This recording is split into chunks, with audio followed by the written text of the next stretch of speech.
এই হচ্ছে আমরা ওয়্যার চেঞ্জ করার অপশন।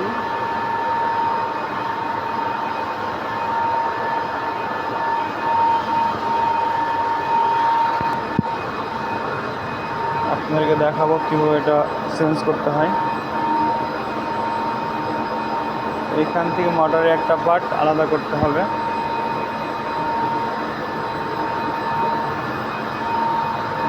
হচ্ছে বাকি পার্ট, এটা আমরা ওয়্যার চেঞ্জ করব। এই মোটরটা চলছে আমাদের, এটা বন্ধ আছে আপাতত, এটা চেঞ্জ করার জন্য।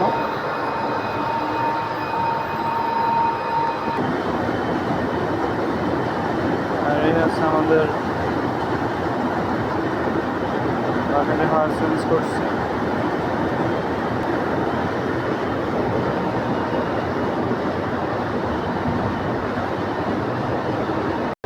এই হচ্ছে আমাদের switch gear board, district Paran board এখানে কন্ট্রোলিংয়ের।